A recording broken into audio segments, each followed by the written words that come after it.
Assalamualaikum warahmatullahi wabarakatuh. Halo semuanya, kembali lagi dengan saya Muhammad Yusuf dari Program Studi Pendidikan Biologi Fakultas Keguruan dan Ilmu Pendidikan Universitas Mula Warman. Pada video kali ini saya akan membahas materi tentang topik, tema, kerangka karangan, dan sitasi ilmiah. Sebelum kita masuk ke materi, perlu kita ketahui bahwa empat elemen yang saya sebutkan tadi merupakan unsur-unsur penting dalam penulisan ilmiah. Keempat elemen tersebut bekerja bersama-sama untuk menghasilkan tulisan yang terstruktur, sistematis, dan memiliki landasan yang kuat. Selanjutnya kita masuk ke materi atau poin yang pertama, yaitu topik. Topik adalah pokok pembicaraan tentang suatu hal yang akan digarap menjadi karangan. Pokok pembicaraan yang dimaksud di sini adalah sesuatu yang masih bersifat umum. Judul karangan pada umumnya adalah perincian atau penjabaran dari topik. Jika dibandingkan dengan topik, judul lebih spesifik dan seringkali telah menyeratkan permasalahan atau variabel yang akan dibahas. Atau secara singkatnya, topik adalah pokok bahasan atau subjek utama yang dibahas dalam penelitian atau tulisan ilmiah. Topik menggambarkan isu atau masalah yang ingin diteliti atau dianalisis oleh penulis. Topik harus spesifik dan jelas, sehingga dapat memberikan fokus pada penelitian dan membantu penulis untuk mengarahkan pembahasan. Misalnya, jika karya ilmiah atau sebuah tulisan ilmiah membahas tentang dampak perubahan iklim terhadap pertanian, maka topik tersebut mengarahkan penulis untuk fokus pada pengaruh perubahan iklim dan bagaimana hal itu memengaruhi sektor pertanian. Topik ini menjadi dasar pengembangan karya ilmiah.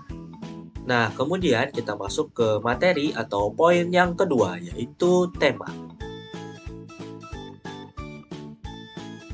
Menurut arti katanya, tema berarti pokok pemikiran.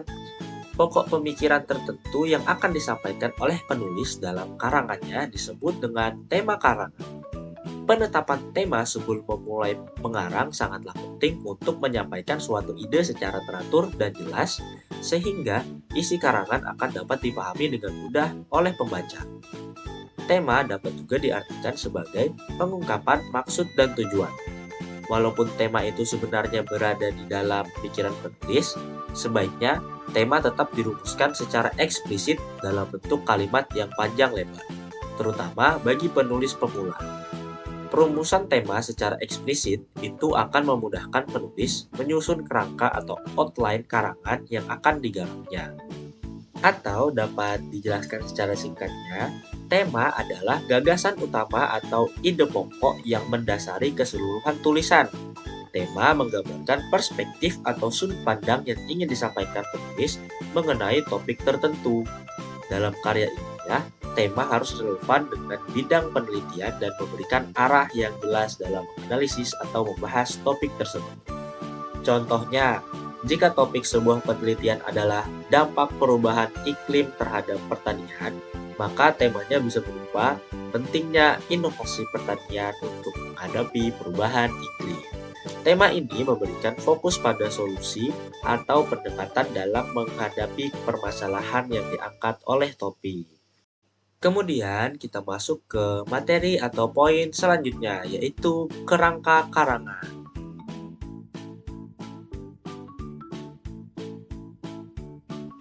Kerangka atau kerangka karangan adalah rencana teratur dalam pembagian dan penyusunan gagasan.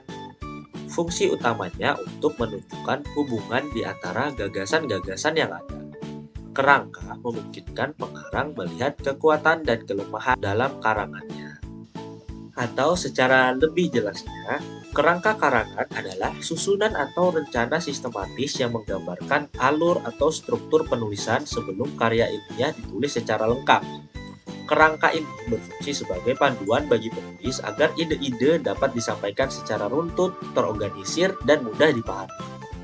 Nah, kerangka karangan ini biasanya terdiri dari bagian pembukaan, isi, dan penutup.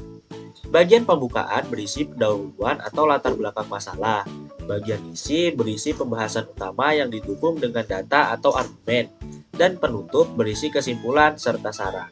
Dengan adanya kerangka karangan, penulis dapat menghindari pembahasan yang bertele-tele atau tidak relevan, serta memastikan setiap poin pentingnya terbahas dengan jelas.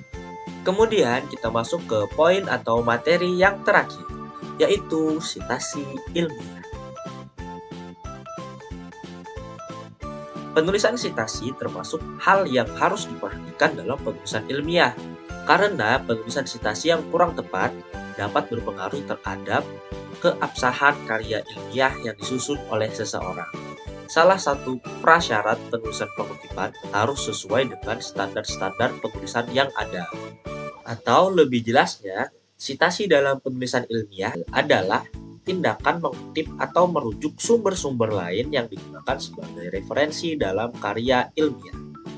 Sitasi berfungsi untuk memberikan penghargaan kepada penulis asli, memperkuat argumen dengan bukti, serta menunjukkan bahwa informasi yang digunakan didasarkan pada penelitian atau teori yang telah ada sebelumnya. Nah, dengan menyertakan sitasi, penulis tidak hanya menunjukkan kejujuran akademik, tetapi juga membantu pembaca melacak sumber asli jika ingin mengetahui lebih lanjut. Sitasi biasanya disertakan dalam bentuk daftar pustaka atau referensi di akhir karya ilmiah dan mengikuti format tertentu seperti HPA, MLA, atau Chicago. Nah, dari semua penjelasan materi yang sudah saya jelaskan sebelumnya, kita dapat menarik kesimpulan bahwa topik adalah pokok pembicaraan tentang suatu hal yang akan digarap menjadi karangan dan harus mempertimbangkan minat penulis, pengetahuan yang dimiliki, serta ketersediaan bahan. Kemudian tema berarti pokok pemikiran tertentu yang akan disampaikan oleh penulis dalam karangannya dan harus dirumuskan secara eksplisit sebelum mengarang agar ide dapat disampaikan secara teratur dan jelas. Kemudian kerangka atau kerangka karangan adalah rencana teratur dalam pembagian dan penyusunan gagasan yang memudahkan penulis dalam menyusun karangan dengan logis, membantu menghindari pengulangan ide, dan menunjukkan hubungan antara gagasan-gagasan. Kemudian sitasi ilmiah yaitu informasi yang dibutuhkan agar artikel atau buku yang disukai dapat ditemukan sumbernya dan digunakan untuk memberikan penghargaan terhadap karya dan ide orang lain, menunjukkan dasar pemikiran penulis, serta memandu pembaca ke sumber informasi yang digunakan. Oke, mungkin itu saja yang bisa dapat saya sampaikan pada video kali ini. Kurang dan lebihnya mohon dimaafkan, dan saya ucapkan terima kasih sudah menonton sampai akhir. Sampai jumpa di video selanjutnya. Bye-bye.